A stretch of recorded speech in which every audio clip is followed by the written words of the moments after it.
Hey, what's up, everybody? Welcome into another episode of the Guilty as Charged podcast. My name is Steven, and I'm your host. Unfortunately, we do have to cover some sad news today out of the Chargers world. Vincent Jackson, the former Chargers receiver and Buccaneers receiver, has passed away. Details pending. But we just want to send our well wishes out to the Jackson family. I know Jackson was such a crucial part of the Chargers teams that made all three of us fans of the sport and fans of the Chargers. So I just wanted to talk about him really quick. I know Tyler, you got to watch him. I never got to watch him in San Diego. You're the only one of the three of us that did. What were some of your favorite memories of Vincent Jackson? Well, just that first one. And I realized I have to backtrack that the play that I posted. I did not watch that one live. My dad and I had never been to a game down there before. So we were trying to figure out how to get down there. We hit traffic, didn't know where to go, trying to find the free parking, take the shuttle. So I heard that play on the radio, and then I finally got in there for the game. But just watching him, and he had 2 more touchdowns that game. He was the player that everyone moving forward in the draft was trying to figure out for Phillip Rivers. Like everyone thought that he wanted the taller guy. Everyone was looking for that Vincent Jackson type. You know, we got this tall guy who's like a Vincent Jackson type. Now he has another Vincent Jackson. What a special combination of talent. Well, really just talent. It was an incredible player, and there really wasn't anybody like him. And the Chargers really haven't had anybody like him. I think he's 6'5", just an athletic phenom, kind of a receiver. Now we've transitioned more to Keenan Allen, who's a different kind of guy. But that time, growing up, watching him at the few games that I got to watch him play, really special guy. And it's really tragic. I was feeling good today, and to also get that news out of nowhere, whatever happened with the situation, clearly there was something wrong, and it's a real shame. With Schottenheimer passing away recently, with the Jackson, the Chargers lost Max Turk, I think last year. It's been a rough go of things for Chargers fans for sure. It has, and it's just really sad to see somebody. I mean, he's only 10 years older than I am, which is just kind of crazy. And like, there's been all this conversation recently about like Tom Brady and his age. Like Vincent Jackson has been out of the league for a few years, and he's 5 years younger than Tom Brady. So just really sad and unfortunate timing. Alex, there were a lot of people who mentioned a very specific moment as like their favorite Vincent Jackson moment, and you happened to be at that game. Yeah. What was your memory of that day, and what did that moment mean for you? Yeah, usually when the Chargers come to the East Coast, they come in September or like October, and that was like a November game, and it was cold. And I had a bunch of people message me or reply to me that they were at that game where Rivers threw the open touchdown in the back of the end zone to Vincent Jackson with like 20 seconds left, and it felt so good to get a win over Eli. And growing up in New Jersey, all my friends were either Giants or Eagles fans, so you got to go to school the next day and kind of torture the Giants fans friends. But that game was just so fun. I mean, you bring up the game against San Francisco. I mean, there's the game against the Raiders where there was like a whole touchdown drive of just Vincent Jackson catches. Yeah. We've sort of moved on to Keenan Allen, and I think in like the larger Chargers history, because they'll probably stick around longer. It's like Keenan Allen is going to have all those records. But Vincent Jackson is just, such an integral part to those, teams in the mid 2000s. And, the catch against the Steelers in the playoffs was awesome. Just so many moments where, he used that athleticism he had. And, the Chargers have like found guys since then. Like, I guess the closest comparison is like Mike Williams, but Mike Williams didn't have that kind of athleticism by any means necessarily. There hasn't been a player, I guess, that's exactly like him. And like Tyler said, the league was trying to find like the next Vincent Jackson. He was awesome. And, like you guys were saying, like just to get that, he's 38 years old. At that, I think he has 4 kids. Just terrible news to hear as a whole. And we'll figure out more in the coming days, but it's just tough to see football players who unfortunately just have a tough post career and then they're gone. It got me thinking, when was the last time I really remember like listening to Vincent Jackson? And I found it in my YouTube history. There's a clip of like him at and Roger Staubach at like Super Bowl 50 doing some kind of like quiz competition. Oh wow. It was like 5 or 6 years ago, and because Vincent Jackson was like kind of a private guy after his career, it's like just it's sad that it's been so long that since I've like really thought of him on like on a day-to-day basis. But yeah, rest in peace, Vincent Jackson. Yeah, it really is so sad because we get these players and they have really, Vincent Jackson was only a Charger for 7 seasons, and there was the holdout season, and which was also plagued by injury. So we had really 6 years of Vincent Jackson, and all of us, I mean, Twitter was just flooded with all these positive memories of Vincent Jackson, and it really was like, for me, like, I think he was a great player, but for me, I think what made him so special is that he was ascending right as LT was declining and leaving. And so I always thought, like, back then, that Vincent Jackson was going to be a Charger for life, and that he was going to take the torch from LT. Obviously, you had Gates and Rivers and things like that, but somebody to bring that flair and just like all the excitement that Vincent Jackson could provide. And it seemed like he was just barely hitting his prime, and then the holdout and the injury, and then he went to Tampa Bay, and so he's obviously someone that I will always think fondly of during his time as a Charger. I wish that we could have seen him for longer, but just a sad day for Chargers fans, and obviously the organization is definitely going to miss him. Yeah, and you also bring up Tampa Bay, and like he was one of the guys there that brought Mike Evans along, right, and sort of helped him mold him into what he's become. And Mike Evans just won the Super Bowl last week. So yeah, it's just incredibly sad. And you bring up the person he was on and off the field, man of the year, all the charity work he did. It's just it's tough to see him gone. We got 540 catches, 9,080 yards, 57 touchdowns. Pretty good career. It's a shame he couldn't finish it with San Diego. I don't know how Rivers would have done when he leaves. He left it in 2011. Oh man, there were some really dark years for the receiver group after Jackson left, and in between Keenan Allen. The days of Sehi Ajere-Tutu and Legadou Nane, and we're trying to get Vincent Brown to work. Yep. Denario Alexander. No, when he left, there was this. It was like Malcolm Floyd was the number one receiver, which I love Floyd, but geez. Yeah. It was fun watching like Floyd and Vincent Jackson and LT, and then after Vincent Jackson left, it was just like, well, LT was gone, Vincent Jackson is gone, and it's Gates and Malcolm Floyd and Rivers trying to make it work. But yeah, no, it was a tough couple of years there, and it just is a testament to how talented Vincent Jackson was, and just the big plays that he could make. Yeah. So, again, we send our well wishes to the Jackson family, and especially his kids, and we really hope that they're able to find some kind of positives in this situation. I know losing a loved one is always crazy, but definitely want to give a rest in peace shout out to Vincent Jackson. So we're gonna move on. Obviously, we do have some things to talk about not related to Vincent Jackson. And there were some big cuts this weekend. Well, there was really one big cut this weekend, which kind of sparked some conversation about some roster cuts. So we're going to talk about JJ Watt and the conversation around him, and as well as maybe mention some roster cuts that the Chargers could do. And then we are also going to, if we have time, talk about the running back group on the Chargers, as well as the tight ends, do an assessment like we did last time, maybe what the Chargers could do in draft, if anything at all, or in free agency. So let's start with JJ Watt. There's obviously a whole side conversation that we're not going to talk about, which is the indictment of the Houston Texans organization the last couple of weeks. But JJ Watt, like, as a player, I still think he has some left to provide for a team. I don't think that he's going to play much longer. I don't think that he's going to try and get like a starter money. I think he's going to look for a situation that he could come in, making an impact as a starter still, and win games. I think his priority right now is going to be to win games. If that's the Chargers, we don't really know. Obviously, everybody has been talking about the Packers and the Steelers, obviously. But let's focus this. Would he fit on the Chargers, and would you take a shot on him for the Chargers if the price is right? Tyler, I'll start with you there.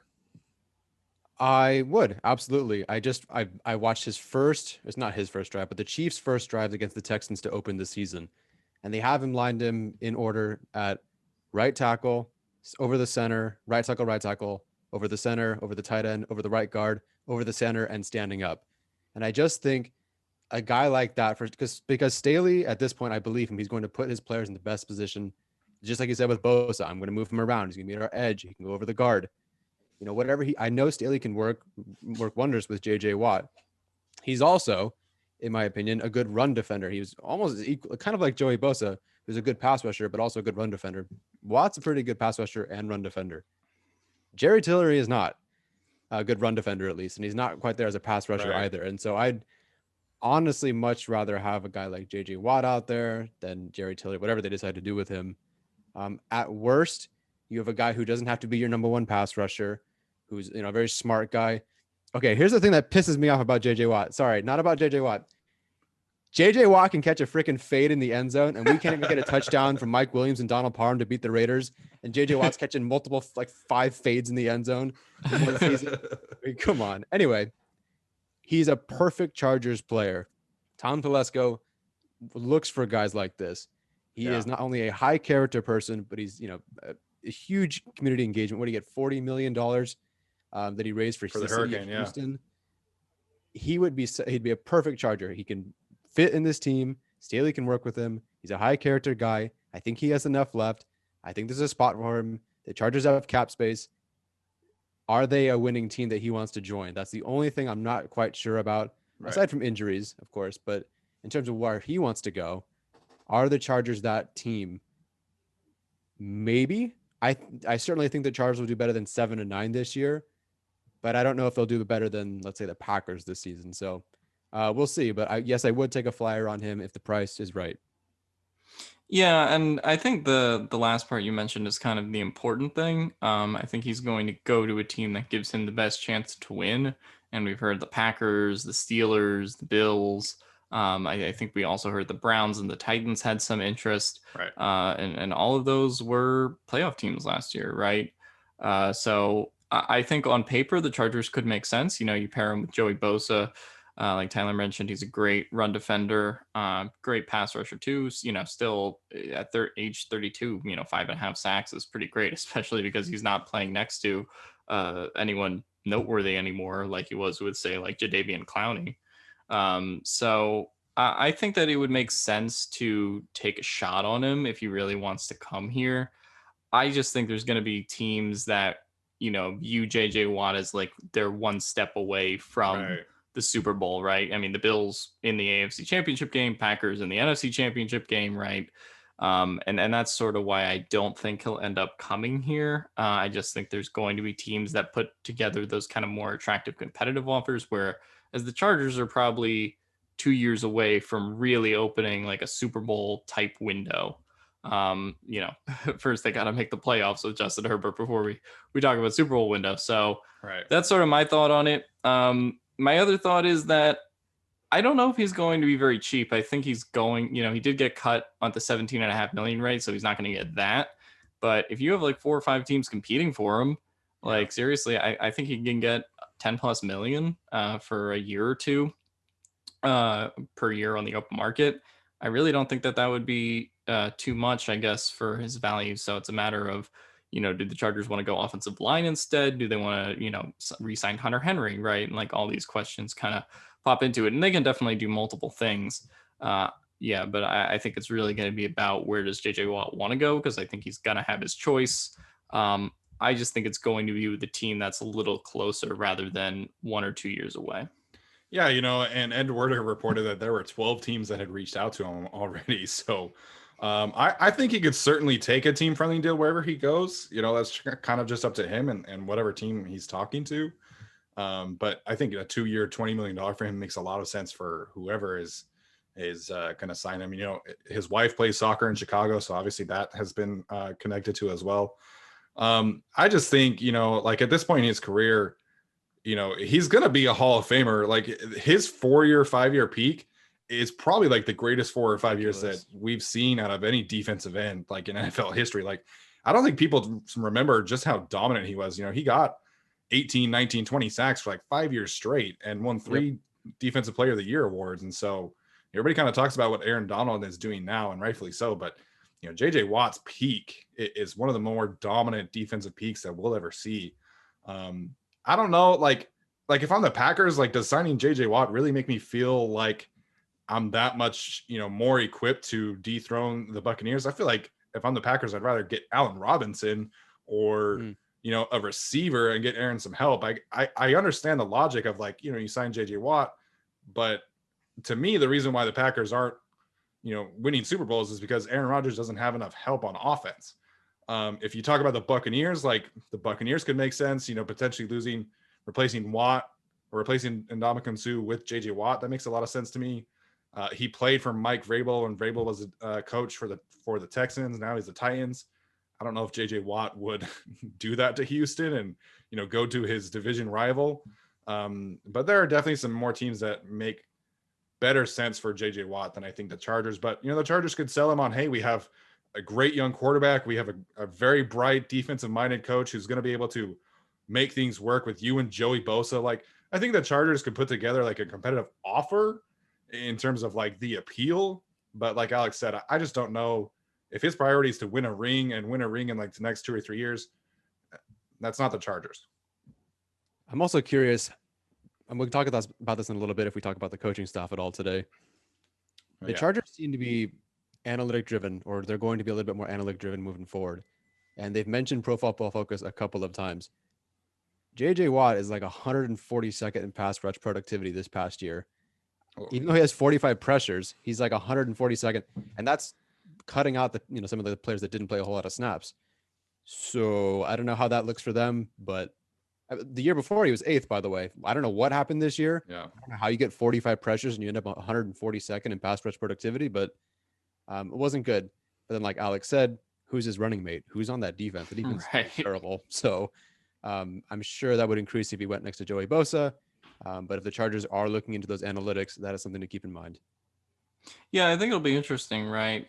I also think it'll depend on, do they want to go, if they in free agency, do they want to go for like a high price kind of outside linebacker, right? That could be like a Leonard Floyd, or do they want to go sort of in the direction of like Melvin Ingram or, JJ Watt or a player like that? Leonard Williams, also someone who's available.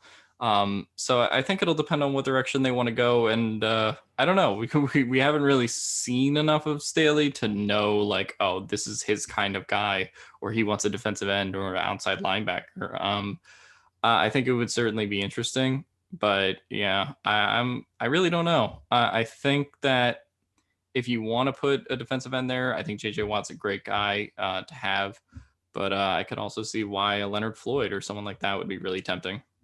Yeah, absolutely. And, you talk about Brandon Staley, like he had his second press conference and he said he's going to put Joey Bosa on the edge in a similar role to Khalil Mack or I believe he said Aldon Smith. So, our last episode was under the impression that Joey Bosa, was going to be, a hybrid 3-4 defensive end / outside linebacker.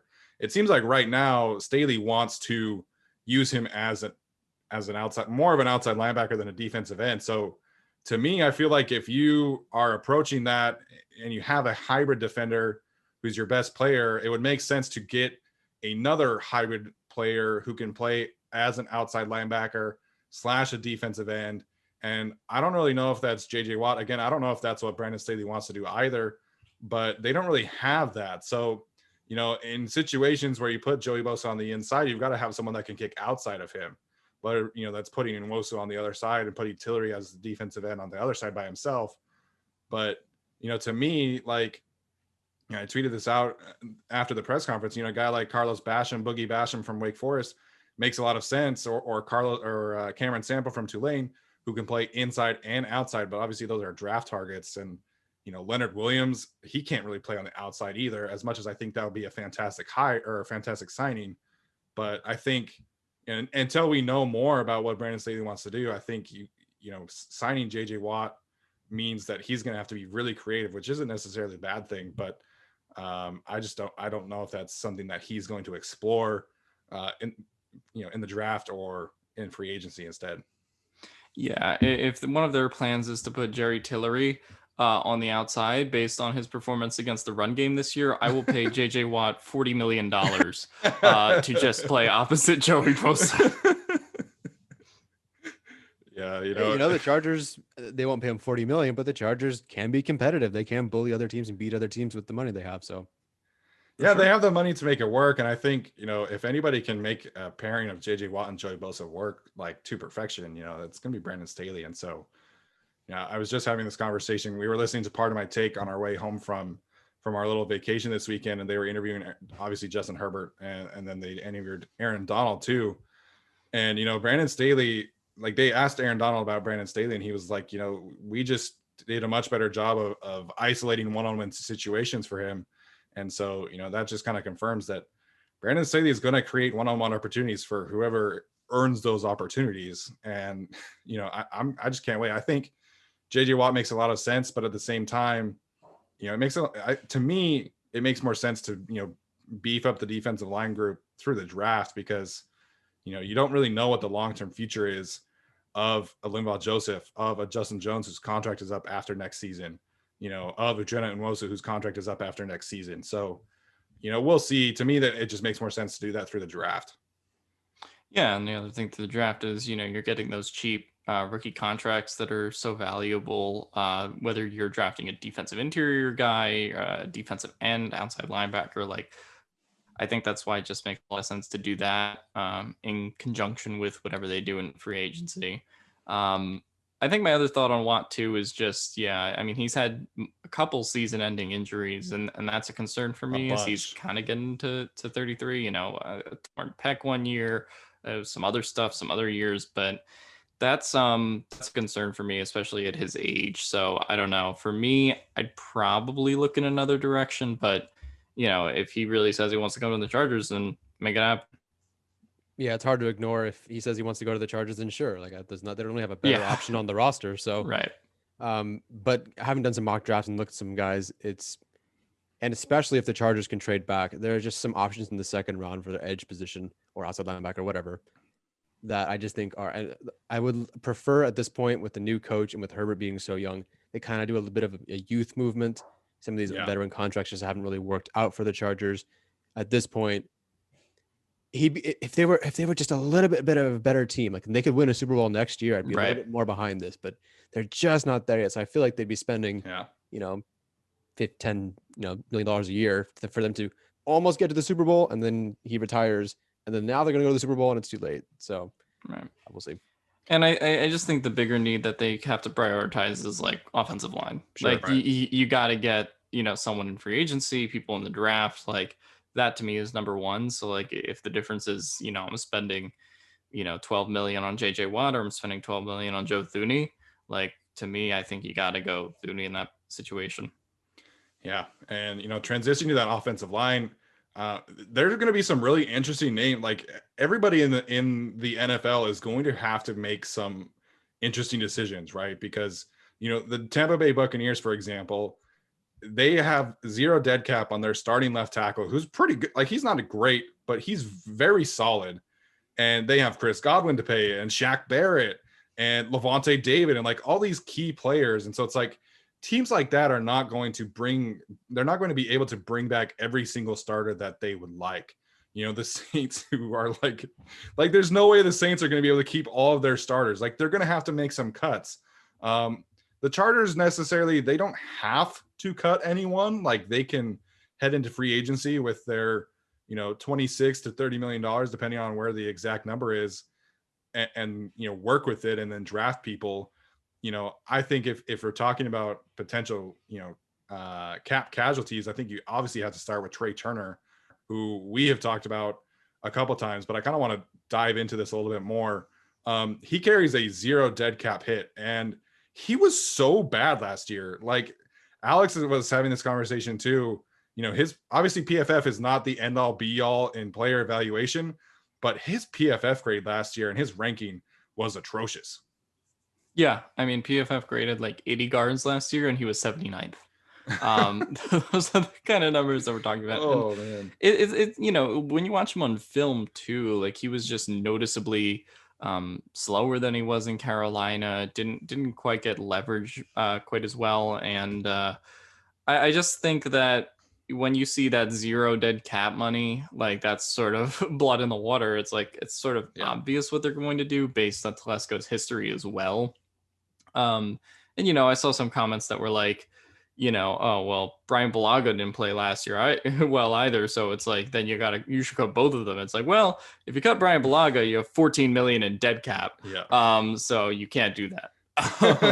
Just functionally speaking.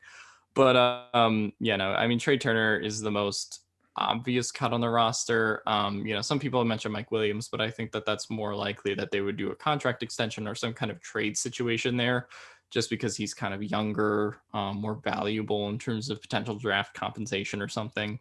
Right. But yeah, Trey Turner is the first one. Just and people were making I think commenting on my YouTube video, and we're like, well, what if Trey Turner returns to his 2017 form? And it's like, that's great. But I'm not paying 11.3 million to figure out the answer to that hypothetical. Right. Right. And I think that's the biggest thing for me is like, he could be decent in 2020 or 2021 if he really returns to form. But I just didn't see enough last year, even when he had fully rehabbed from the groin, to be like, okay, well, let's try it again next year, especially not at that cap hit. Yeah, I really don't know what happened between him being at the Panthers and then him going to the Chargers, because I was very high on him coming from the Panthers. Yeah. He looked fine. Yeah, there's some injury history, but at least when he's on the field, he should be okay. And he was terrible. I mean, it was not very good. Yeah, like you said, easy cut, poor performance, injuries, and no dead money. And I think Alex got a lot of shit from a bunch of no-namers on YouTube who are, said that, what if he returns to, his 2017 form or whatever. But, right. If you're cutting Turner and saving 11.5 million, why don't you just give that to the other all-pro Lindsley, and you already have your guy who's like, you just, you lose a potential, maybe a guy who returns to Pro Bowl form. I don't know. I'd rather just give it to a younger, more proven kind of guy and just move on with it. Yeah, that's the thing is like you're saving $11 million. Like you have to think that already as is, the Chargers are going to make a play for an offensive lineman in free agency, right? But if they cut Trey Turner, they could get two. Like, you could get with that kind of money. I don't think Joe Thuney is going to be available. I know everybody kind of wants to talk to him. I don't think he's leaving. But financially, like if you cut him, you could go get Joe Thuney and a Larry Warford, or you can get Larry Warford and a John Feliciano or a Denzel Good. Like cutting $11 million, that's a really good chunk of change, man. And like, I do not think that Trey Turner is going to be as bad as he was this year. Like it just doesn't make sense for him to be that bad again. Like it doesn't. But like Alex said, I'm not paying him $11 million to find that out.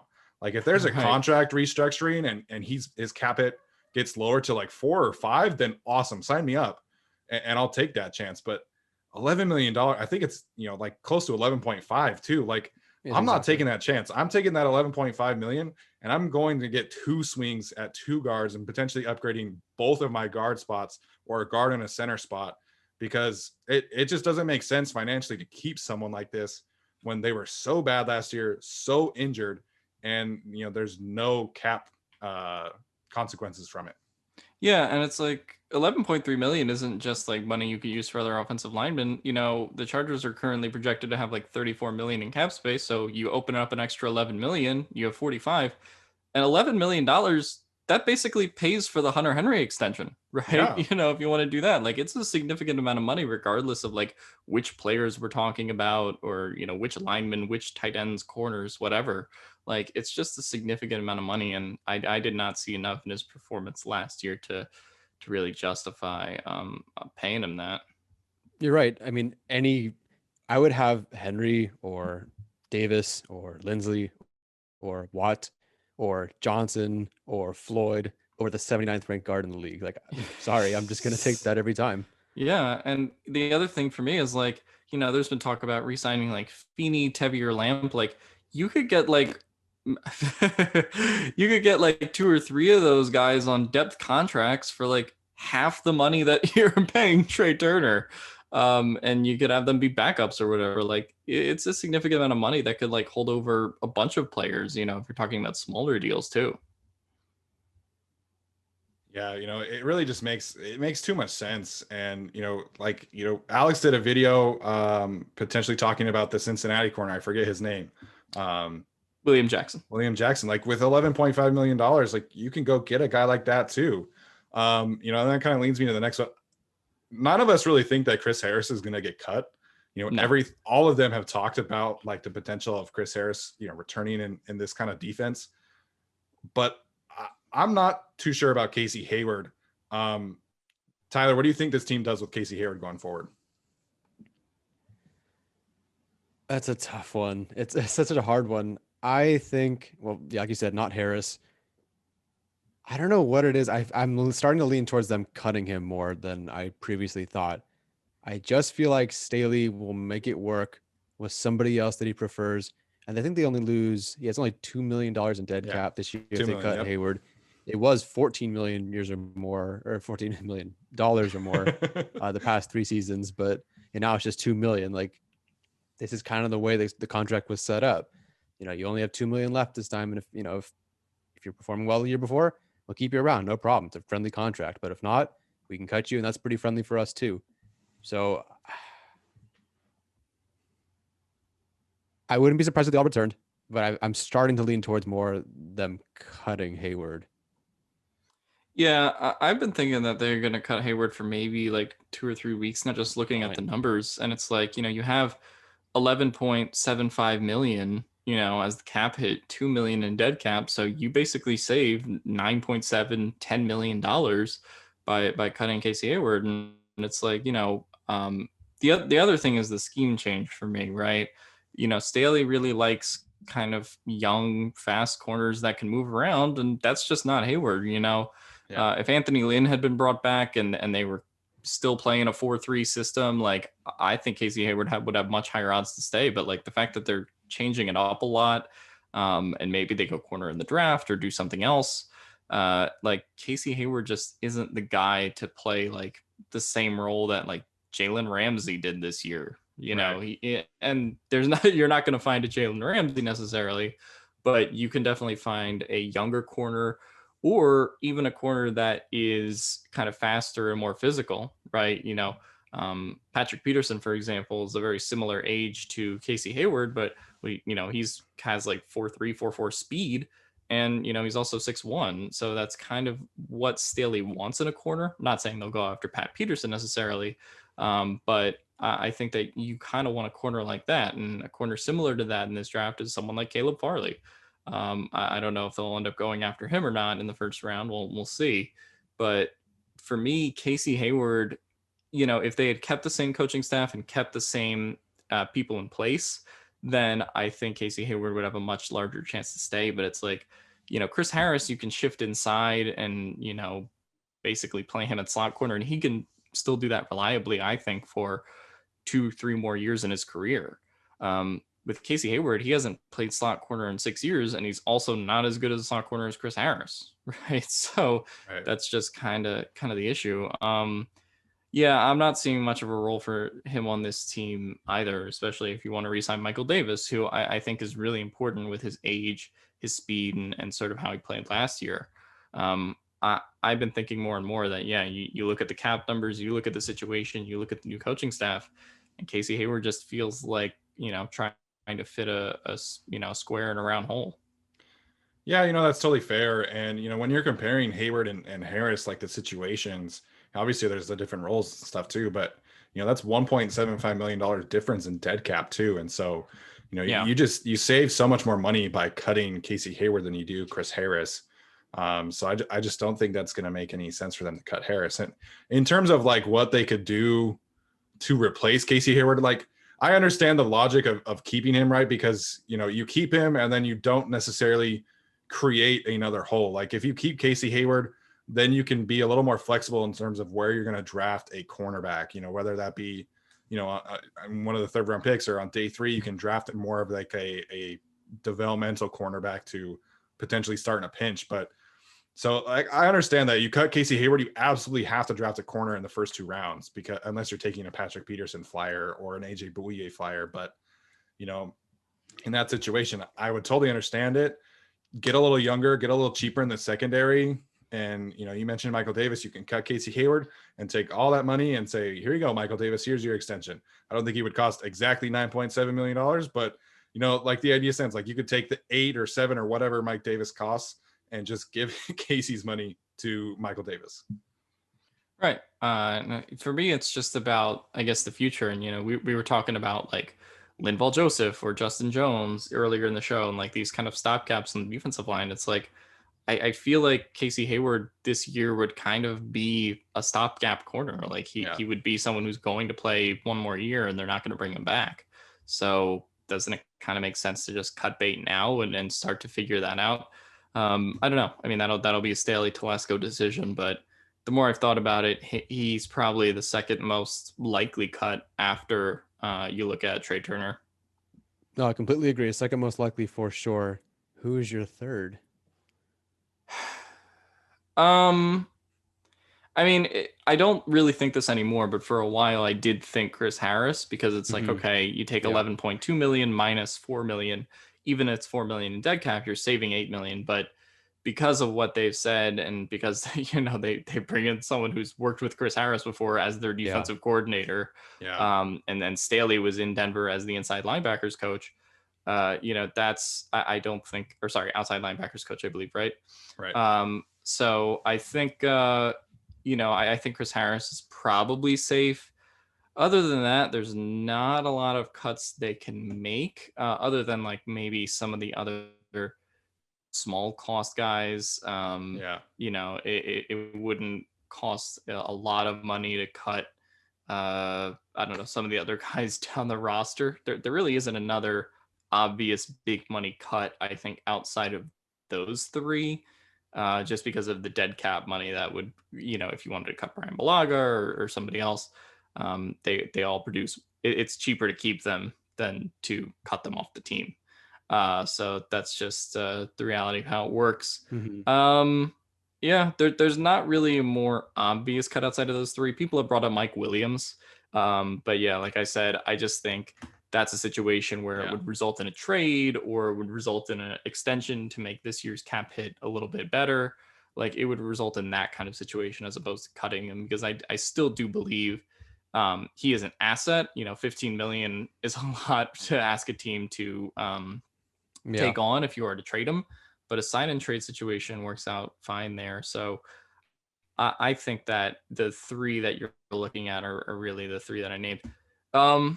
The other one actually that I was thinking about is potentially Linval Joseph, because you do have 4 million in dead cap, but you have 11.5 million 1 year left. It would kind of be a little bit similar to the Brandon Mebane move last year, though I thought Linval Joseph was better. So I would add him to a list of possible cuts, but I don't think it actually happens because he has been playing very well. And, you know, because he was playing well last year, you know, it doesn't make sense in the same way that it did Hayward, right? Where you're opening another hole, but instead of Hayward, you know, Linval Joseph was actually pretty good last year. So I would probably say the four most likely in order are Trey Turner, Casey Hayward, Chris Harris, and then maybe Linval Joseph kind of sneaks in there at the end as a potential surprise. Well, you know who, not because of a financial decision, because you're not saving that much money, but I wouldn't be surprised to see a Justin Jackson cut, because you know, I think that this team, like, they're kind of stuck. Like, they just kind of have to, you know, we're going to talk about the running back position, but they kind of just have to hope that Joshua Kelly figures it out. Like, they don't really have a path forward, you know, with this running back group. And I love Austin Eckler. I think Austin Eckler is a fantastic running back. And can he be an RB1? Yes, absolutely. But I do think you kind of have to have a complementary back that you can be very confident in giving 10 to 13, 14 carries a game and taking a bit of pressure off of him, and also allow Austin Eckler to be more of a receiver, because that was really the biggest difference between what we saw in 2019 and 2020 for Eckler, is that he almost never went out to the slot this year. He was almost exclusively a running back, catch it out of the backfield type. And so Could I see them cutting Justin Jackson for financial reasons? Obviously not, because you're only saving $900,000, and there's no debt. There's no dead cap there because he's a 6th or 7th round draft pick. But you could cut him, and then you open a roster spot for a guy like Jamal Williams or a different running back, free agent edition, or then you can draft another guy. So I don't think it's going to be super likely that happens, but cutting Justin Jackson, somebody who's been injured almost like every single month of the season of his career, like, to me, that could make some sense in terms of upgrading the roster spot, not necessarily for financial reasons. Going backwards just a little bit real fast, I would love if they cut someone, whoever they cut, that they take that $10 million and they don't have to just get another guy for $10 million. I'd love to see some of these smaller signings like they didn't do last year. Like, not that they're going to do it again this year, but Derek Watt, Adrian Phillips would have been really nice to have those two guys for what, $5-6 million. Yeah. Last year, to have those similar guys this year. You need those guys on special teams. Joshua Kelly has not been good on special teams. And I honestly wouldn't be surprised. I either think they're going to roll with this same group moving forward or completely blow it up and just keep Eckler. At this point, I think I'd prefer they blow it up and Staley goes, you know what? Eckler's great. I know that. We're going to use him out wide. We need to find some other, running backs to run the football a little bit more while we let Austin Eckler do whatever he can do on the outside or as a receiving option. So I don't know. I'm kind of leaning, if we're talking about running back groups now, I obviously keep Eckler and I'd really just want to blow up everything else. Yeah, Josh Kelly is interesting because he was kind of that, Anthony Lynn was very high on him. Is Brandon Staley going to be particularly high on him? I don't know. But even though he was just drafted a year ago, he has a $900,000 cap hit and would produce about $500,000 in dead cap.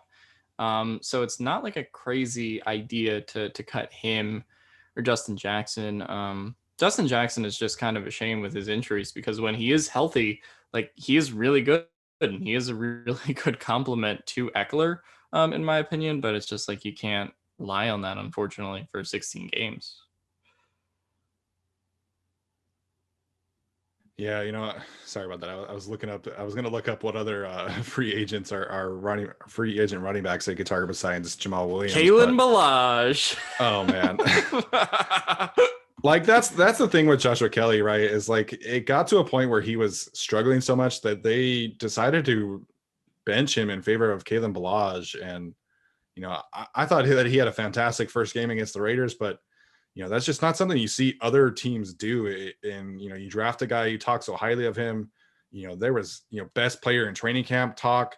And then to, bench him for Kalen Ballage was just odd. So, there are some very interesting older guys that I'm not really interested in. There's Todd Gurley and Mark Ingram and Tevin Coleman.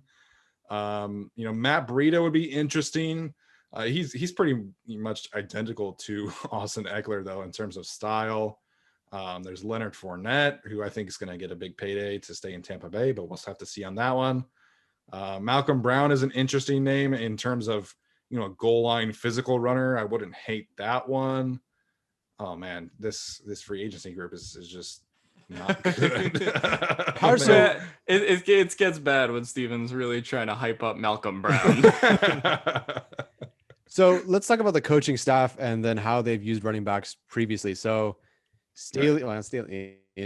So let's see. Sean. I'm just talking about assistant coaches. So Sean Sarrett was more. It was really just a James Conner kind of show. Yeah. Frank Smith, the run game coordinator, it's more like a Josh Jacobs sort of show.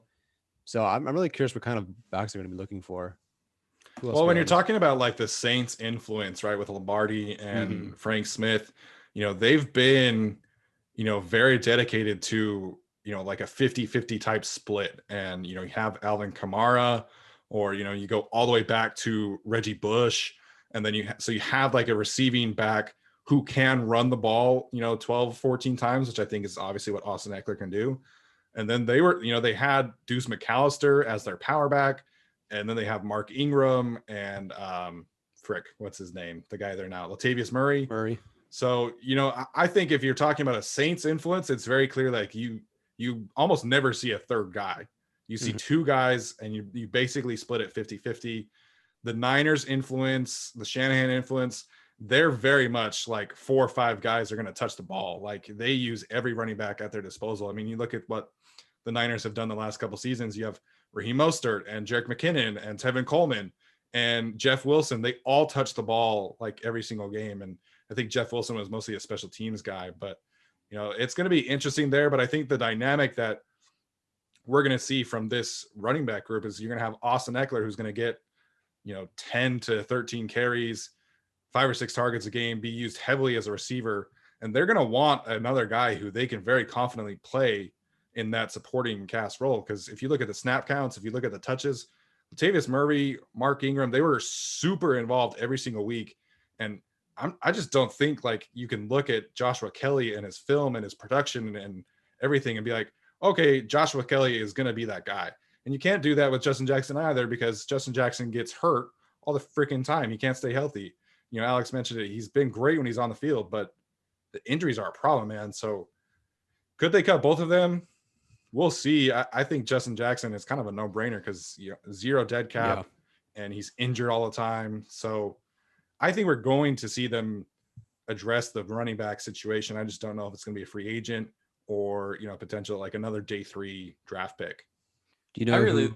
I was gonna say, I really like Marlon Mack as an option if they want to go in that kind of way. You know, I know he tore his Achilles last year, but I think he'll be relatively cheap, kind of because of that. So he could be an interesting kind of buy low option. I mean, he was insane in 2019. You know, people remember the Chargers game that he put up on us. But yeah, LaShawn McCoy, it's a guaranteed ring based on the last few years. Oh my gosh. Yeah. What are you going to ask, Tyler? Like oh, I was just going to say that the Saints have a 2021 out where they could cut Latavius Murray because he would cost a lot to them before. These next couple of years, that dead cap, not as much. So just a thought. I would not hate that, man. I know Latavius has never really been like a workhorse guy, but you know, he's got a relationship with Joe Lombardi. If they do move out off of him, I think that would make a lot of sense. Honestly, I do. Yeah. If they want to get Latavius or really any supplementary running back that's kind of been in that Saints environment, I really wouldn't mind it. I think that it could be a decent fit if they're really trying to position Austin Eckler to kind of be. I don't think he's quite as good as Alvin Kamara, but to be that type of receiving running back, I think that could be really interesting. And he's played 14 or more games his entire career, which the Chargers could really need right now. Yeah. So, I mean, then would you look at Mark Ingram too? Because Mark Ingram is a free agent. He's been with the Saints. I think he's 31. So like, he's not that old. I mean, I think for running backs, he's 32, but he didn't made play 5 much this year. Yeah. I mean, I think he was injured. But and also J.K. Dobbins kind of supplanted him on the roster. Yeah. I mean, he made $5 million and they still cut him, you know, because J.K. Dobbins took over. So, like, I don't know what his market is, I guess. I mean, probably, like, if you get him for, like, 3 or 4 million, I don't think that's crazy because Eckler isn't making very much. I mean, he's only making $6 million per. So, if you could put together an Eckler-Ingram kind of tandem, and then that's altogether $10 million a year, that's not bad. Give me Frank Gore. Still better than Joshua Kelly last year. So. Oh man, honestly, that 100% would have been an Anthony Lynn signing, and we all know that. All right, let's talk about the tight ends because this is a less optimistic conversation because this free agency group among tight ends is terrible, and so is the rookie potential. Like, you know, Tyler and I were talking about Brevin Jordan from Miami as if you can't afford Hunter Henry, like he's the one you want in the second round. But then you're spending a second round pick on a tight end instead of another offensive lineman or a corner or a receiver. This team just has way too many other needs. They do not have a choice. They have to re-sign Hunter Henry. Right. And there are some people who are like, well, all he was like a target over the middle. Well, that's kind of what they need. Like, and sure, he was just that. But if he didn't get COVID, he would have broken his, you know, personal record for yards, catches, not touchdowns, obviously, but he was in pace. He was on pace for a really, really good year. They don't have a choice. They have to re-sign Hunter Henry. Yeah, I mean, it's either going to be re-signing him or potentially franchise tagging him again. Yeah. But yeah, honestly, I would hope to knock out the long-term deal this year, as opposed to waiting Yes. until next year when you don't have the option to franchise tag him again, and you basically lose all control. I think for him, it's kind of easy. I mean, it's going to be. I think for him, a lot of people have talked about like, oh, does he fall in a 10 to 13 million range? For a lot of tight ends, it's been about guaranteed money. I think with George Kittle, he got $75 million contract, but he got 40 million guaranteed. Travis Kelce got 60 million, I think, in total, close to like 30 guaranteed. So like, even if he gets like a 4 or 5 year deal, I think the biggest thing that will be the bidding war between like the Colts or the Patriots or the Chargers, if they don't tag him, is probably going to be how much the guaranteed money is, because I think they're all going to offer him similar amounts of years and probably total money, but it'll be about which team wants to pony up the guarantees, especially because of some of the injuries Hunter Henry's had in his career, right? So I would say, yeah, I think they have to re-sign him just because, like, you mentioned Brevin Jordan. I guess Hunter Long in the draft could be another option. But yeah, there's no one where it's like you can replace him this year with somebody. Gerald Everett has kind of been in a number 2 role with the Rams. Could he play a number 1? I don't think he could quite do that as nearly as effectively as Henry this year. Right. So or the other option is to just let Donald Parham roll with it, and see where we go. But that's not really a great option either, because he's pretty inexperienced. So I think they have to re-sign Hunter Henry. And like, when we talk about just how possible it is to do it, where you can open up, millions in cap space by just cutting Trey Turner, like, you have 45 million. Hunter Henry will cost 11 or 12 per year. Get it done. Just put it to rest this year, honestly, and see where it goes from here. But to me, there's really no excuse, I guess, to let him walk for nothing. I think it's the most obvious no-brainer slam dunk re-signing that they're going to do, whether that's for Justin Herbert, whether it's just for the offensive line to help blocking. Yeah. Like, if all he does is catch things over the middle, if he does that 75 times or 750 yards, that's fine by me. If he wants to do it, fantastic. Well, that's fine by me. Like, if that's all he does, great. Then, like you said, there's no other options out there for the Chargers realistically. Kyle Pitts isn't getting to 13 anyway, but if he's there, I still, like, I just can't do it. I can't pass on the lineman. I can't take Brevin Jordan in the second round unless you're moving back, and for some reason you have 2 second-round picks, maybe. Jared Cook, Gerald Everett, like, I'm not taking really those guys. Steven Anderson is gone. Donald Parham, great, second option, but certainly not a number 1 kind of guy. The guy that we haven't brought up yet is Gabe Neighbors. And I don't know why I'm the one who gets to bring him up, but here, twist of fate. Because you're obsessed. I guess so. I'm going to see him on a golf course one day. He's going to kill me. He's like, oh, there he is. Whatever. Point is, the Chargers tight end group isn't great. The class isn't great. The free agent class isn't great. And Hunter Henry is probably your second best receiver on the team anyway. So might as well bring him back. So this is a slam dunk for me. Easy. And the other thing for me is, like, the way that I think they should think about it is, like, if you want to sign Hunter Henry to a 4-year deal now, then you can draft a tight end in like the 3rd or 4th round, say it's a Hunter Long, and then you can, develop that guy behind Henry, right? And you can do what the Eagles have done with Ertz and Goddard, what the Patriots previously did with Gronk and Hernandez. Like, that to me is the way that I think you want to look at it and try to develop a tight end tandem. And you can have Hunter Henry getting 10 million and a rookie who's basically getting paid nothing, so and then you still would have Donald Parham. So, like, I think that's the way to go. Or you could really sign like Hunter Henry and Gerald Everett if you want to do that. But to me, I don't think you could sign or draft a single tight end in this class that would really take over for Hunter Henry. No, that's the other thing too, is that, like, Hunter Henry did so much for this team as a blocker too. Like, he really took his game back to what we saw as a rookie and a second-year player, where he did so much good work for this team as a blocker. And so, are you like, Brevin Jordan's a fantastic blocker, but again, you'd have to take him in the second round. Are you going to take a Hunter Long and expect him to be blocking edge rushers like Hunter Henry can? Obviously not. Like that's just not what you're going to do. So, they can franchise tag him. I think that's probably like a good idea just to make sure that he doesn't even hit free agency.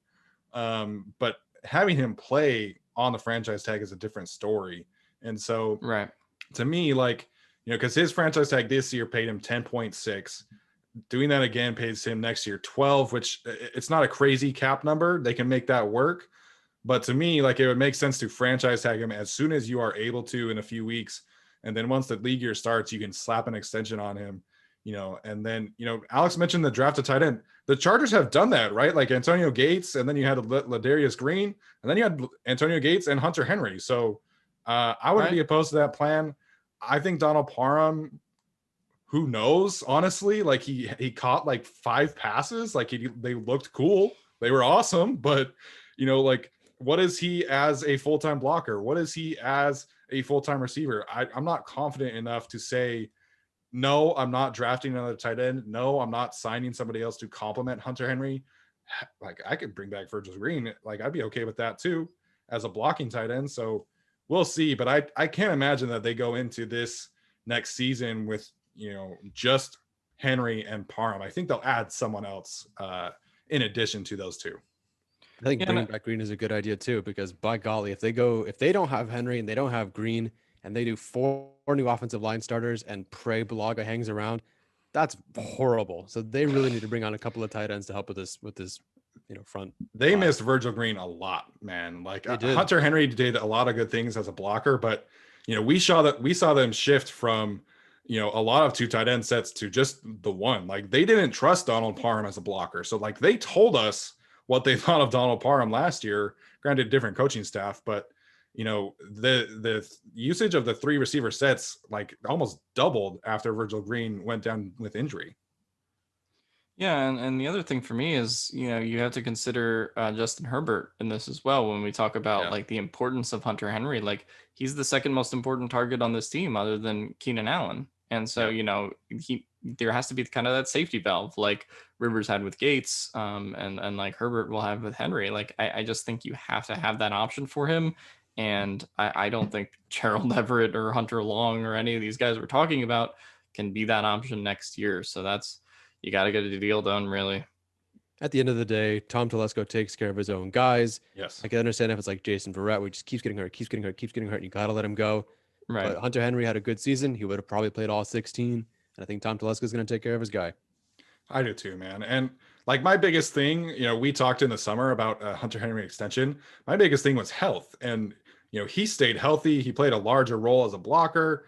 COVID is COVID. Like, how can we predict that somebody would have missed the last 2 games because of COVID? And so to me, like, you get the deal done. It's going to be interesting to see what exactly his yearly average is. I don't think he's going to touch Travis Kelce or George Kittle. And because Kelce makes his yearly average is 14, Kittle is 15.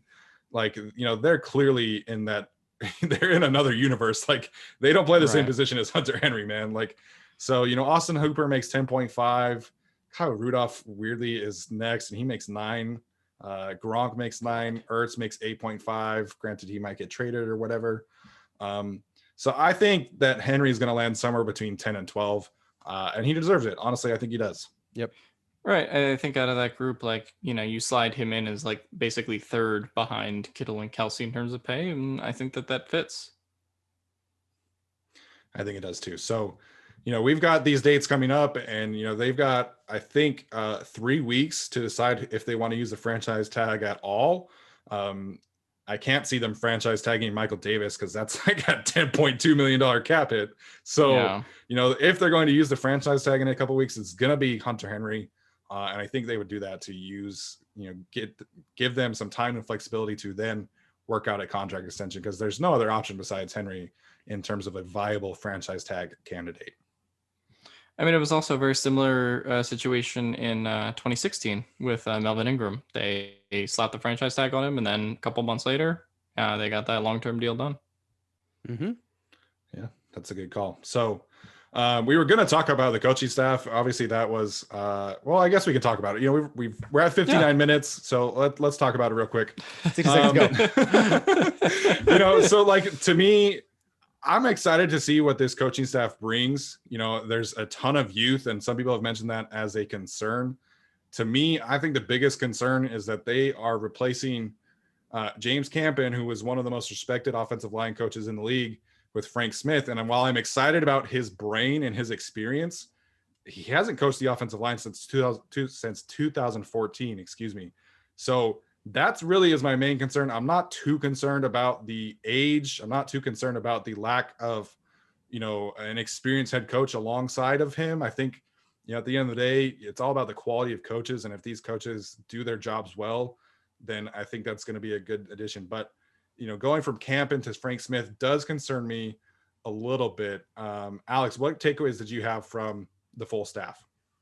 Yeah, I mean, I guess the first thing that stuck out to a lot of Chargers fans was, Pep Hamilton not being there, right? Obviously, he's moved on to Houston, but I really like Shane Day and sort of what he did in San Francisco. I think him kind of coming over is a positive development for Justin Herbert. I think he's going to work out really well, and he's also has that passing game coordinator title. Right. I'm kind of excited to see how that goes. Jay Rodgers is the other one that excites me just because of his experience in Chicago. And if we could get a defensive line that for once can stop the run based on his run game coordinator title, that would be swell. If that happens, I'd be really excited if we get kind of a Bears 2018 version of kind of that Chargers line, right? That would be pretty cool. Steven's twin, Michael Wilhoit. I'm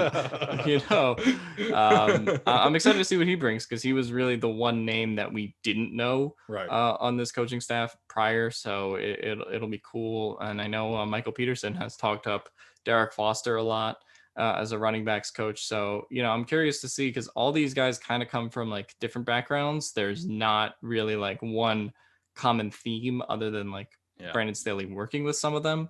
But they all otherwise come from really different backgrounds. And Gift Smith survives another coaching staff. I'm excited to see how all this fits together for sure. I can't believe that they got both Gift Smith and Jay Rodgers. I think that's a huge win for the team, for the players on the team. So moving forward, I'm really excited about that unit. My takeaway, other than the guys that you mentioned, was Cody Shada. That's how someone said his name in an interview, and that's what I'm going to go with. You referenced Northwestern being one of the first college football teams to use data tracked by Pro Football Focus. I don't like their grades at all, but what they track and the data that they come up with and produce is pretty unreal. I have a huge respect to them for what they're able to do with that. In Staley's press conference, he also mentioned that he's talking about the 3-4 defense or different defensive looks and how, Pro Football Focus, maybe make it seem like we never play a 3-4, but we really kind of like doing certain things. Point is, who does Pro Football Focus hate the most? That is this Chargers offensive line. They hate the Chargers offensive line every year. Some of it rightfully so. I just think they hate them in general. From Tevy to Turner, they just don't like these guys. And when Staley in his conference referenced building, talking about the Buccaneers having that dominant and complete offensive line and being a line of scrimmage team in this league, he's valuing the offensive line play. As fans, we start to, we can just cut this player and that player and all these players and it'll work out. And I think, not bringing the 3 linemen back and cutting Turner is a little bit out there, but that at the same time, because of these analytics and because of what they're talking about and specifically referencing Pro Football Focus, I don't think it's crazy at all that they're going to have 3 or 4 new starters, along the offensive line. Shada referenced being as candid with themselves as an organization as possible. And they have to look at that data and say, you know what? Maybe we want these guys back for continuity. Maybe we want them back for Justin Herbert or something, but they're just not good. You can't deny the poor performance of this offensive line. And then you can't deny the fact that if you just look at Pro Football Focus and like pass blocking efficiency for the offensive line, you can't deny that teams with a good offensive line make the playoffs and go further. So for me, not only am I excited for them to have some sort of analytics and, data tracking and whatever moving forward, but I also think that what the fans want and what we want, which is kind of a revamp of the offensive line, I think it's actually going to happen based on what's said, based on who they have, and based on the fact that the line stings, I think we're finally going to get a team that values a good offensive line. I agree. And that's something, even Tom Telesco in his press conference, his end of year press conference, saying we need to be more talented up front. We've never heard him say that outright and say like, we need to do better here. I think his action, like Tom Telesco does get a lot of slack for neglecting the offensive line. And while I don't agree with like how he's done it, we generally see him make one or two transactions on the offensive line every year. And so, I don't think there is a world in which you see Sam Tevy, Forrest Lamp, and Dan Feeney all back on the team and all retaining their starting role. And, we talked about Trey Turner already. So I think the offensive line is going to be revamped. And, we look at all of these, where all of these guys are coming from, all these coaches are coming from, you have the Saints influence. The Saints have drafted a first-round offensive lineman like 5 years in a row, or a second rounder. And you look at like what the Packers have done, and you look at what, Derek Foster is bringing from Iowa. Iowa's got the best offensive line in the country, like arguably every single year. So, I think that the emphasis on the offensive line is going to pay dividends. And that's something that should excite everybody. And, you mentioned the different backgrounds. Like they've got 6 or 7 guys coming from the college ranks. And in a year when, we don't have this team doesn't have access to these players, having these guys is going to be, huge. Like if they're looking there and Rashawn Slater and Elijah Vera Tucker on the board, or Samuel Cosmi, like they've got someone who knows Rashawn Slater very well. And, same thing in the second round with Greg Newsome, the cornerback, or, cornerback from Kentucky. They know that Northwestern corner very well. They know all the Iowa players. They know all the Pittsburgh players. And so I think that was intentional by Brandon Staley. I think that they all understood, like, we've got to get some familiarity with the college ranks. And I'm excited about that one for sure. Yeah. And we also mentioned like next week was supposed to be the combine, and there is no combine this year. So the fact that you have all these college coaches, I think is a big deal in terms of evaluating talent in the draft and seeing where you want to plug some certain guys in. So I think that's going to be a big deal for this team, just having these guys with all these different backgrounds. I'm curious to see what Cody Shada brings. He's obviously been Pat Fitzgerald's kind of right-hand guy at Northwestern. And that's been a program that has impressed me every single year that I watch them. I mean, just very well coached on all sides and all positions. So I'm definitely curious to see what he can kind of bring as an assistant. He's also a guy that had a role with like community outreach and, talking to players and recruiting players.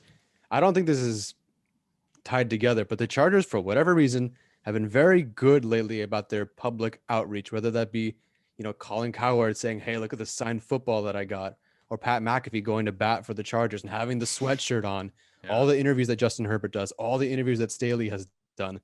I think it's just a very small thing, but when you're trying to establish yourself and build that fan base, they've made some very smart, shrewd moves over the past couple of weeks that I think are really starting to pay off. People think Pat McAfee is a freaking Chargers fan at this point. Like, it's working. And he just dusted Raider Cody. So he's welcome on board anytime. Yeah, Pat McAfee, if he were able to come on the show, man, that would be fantastic. That would be a dream come true. But I love how he dusted the Raiders, man. I love that so much. So the last thing here, like for me, like in terms of this coaching staff, I mentioned some people being concerned about like the lack of an experienced head coach, and like that is true. Like I can understand that, but a bunch of these guys are coming from coordinator positions. Derek Ansley as the secondary coach, he was just a defensive coordinator, and Phil Beatty, the receivers coach, he's been an offensive coordinator. He's been a special teams coordinator, and so yes, they don't really have like that experienced head coach, but I think they've got a lot of experienced minds and football minds. And Brandon Staley mentioned that he wants to have a competition of ideas, which I love that idea. I love that phrase. And so none of us are going to be able to see and tell how good this coaching staff is until they play some football games, which Alex talked about on his Twitter page. But they're saying all the right things. I love the way that they're approaching this. I love the emphasis of analytics, and I like that they're bringing in all these coaches from different backgrounds, and they're going to be able to provide a very intellectual football team and bring in a lot of different ideas. And so I'm pretty excited about this. Obviously, not like gonna dub them Super Bowl contenders or anything like that. But right now on paper, it seems like the Chargers are headed in a very, very good direction with this coaching staff, and I can't wait to see it pan out on the field.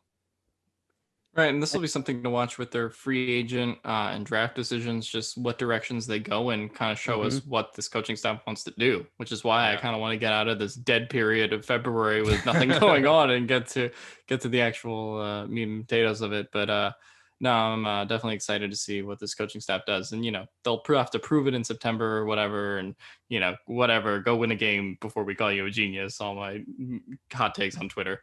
But I'm excited about this coaching staff. And I think I'm just really curious to see what direction they go analytically and sort of what player decisions they make, in terms of acquisitions. Whatever happens, I just want to give this coaching staff enough time to develop. I mean, last year, in 2019, that is, Aaron Rodgers in his first year with LaFleur had only 26 touchdowns. This year, 48. Yeah. So, it's going to take some time, and who knows what kind of offseason they're going to have, but it's going to take some time for this coaching staff to get rolling. But yeah, like Steven, like you said, like a competition of ideas. I love that Staley said he's going to have guys that are established in the league, guys that you respect. Lombardi's been here for a long time. Staley's obviously established, but then you're going to bring up these younger guys, these college guys, these guys to bring this blend of ideas. And so I don't know how long it'll take to gel all those ideas, but I'm certainly not too concerned about it considering everything's a vertical vision, or I keep forgetting the phrase they use, but I'm not too concerned about it. I'm just give them time, and I think some good things are going to happen because they finally have a vision for, like I said, they've entered a modern organization. They've become a modern organization for the first time ever, and I'm just very excited to see where they're going forward. Yeah, and you wrote that great article for LAFB about it, and that was the biggest. I edited that. That was a lot of fun. But you talk about this team evolving, right? There was such a disconnect from every part of the organization under Anthony Lynn, and I don't want to trash him because he's not on the team anymore. But just between him and Shane Steichen and him and Gus Bradley and him and Tom Telesco, there just wasn't a cohesive decision-making process on the roster, on personnel decisions, and on the field decisions. And so it seems like Brandon Staley, he's going to lead a collaborative effort, and there's going to be a high emphasis on communication. And to me, that's just it's going to be so much fun to watch because it finally seems like they're going to have cohesion as an organization. And he's going to be able to fit his systems around his players like he's talked about several times. And I think that's going to include how they draft players and how they sign free agents and how they train players. They hired a sports performance department, head of sports performance. My gosh. So I just the communication for me really is the biggest thing. I know, man, it's been a long take. But I'm just excited to see it because it finally feels like they have somebody that has a vision for the team and is going to carry out his vision as opposed to, doing whatever worked in the past or it just felt like there was such a disconnect in past eras. And it doesn't seem like that is going to be an issue for Brandon Staley. And they didn't hire a racist guy. Oh. Ooh. Oh boy, Urban Meyer. Oh, let me tell you about that crackhead. Yeah, he's I'll leave it on Twitter. There you go. Thank you for that because I will not condone any actions of Urban Meyer, but this one in particular, man, the three of us are having a little chat about it, but this was all on Urban as opposed to other actions that you could try and rationalize. At least other people have, and I tried to with Alex, but this was all on Urban, man. And even the statement of this guy resigning was a mess. They released a statement and then they had to re-release a statement that had Urban's name on it. Then they had to re-release it again because it wasn't clear enough. And so that was just a mess, man. But that's another team's issues. That the Chargers did not hire Urban Meyer. Thank goodness, honestly. It seems like Urban has learned his lesson over a grueling 48-hour period. Yeah. Definitely not. All right, guys. Any other thoughts about the Chargers before we wrap up today's show? No, I mean, just excited to see this coaching staff roll out. I wrote like 3 articles on Bolt Beat the other day because I took over Valentine's Day for some reason. Yeah. So check those out. We'll be doing more breakdowns on Patreon, and yeah, keep doing the videos. Thanks to all your guys' questions on the Q&A on YouTube. That was really fun to do. But yeah, so we'll see you next time. Bye. I will say before we close up, because we do have a really fun week for you guys. We've got 3 or 4 potential prospect interviews that we're going to schedule, and I can't wait to get those out to you. Going to be a lot of fun in the coming weeks to be able to get those done, and just can't wait to get that stuff out to you, because I think in general, when you know about players, it's just more fun to see them and be able to click their names on the draft network and things like that. And so hopefully you guys are able to take some things from those interviews. And, we can't thank you guys enough for your support. Our launching of the YouTube channel has been so much fun to watch. It's been such a collaborative effort, and just, can't wait to keep interacting with you guys. And that'll do it for today's show. And we will see you guys next time.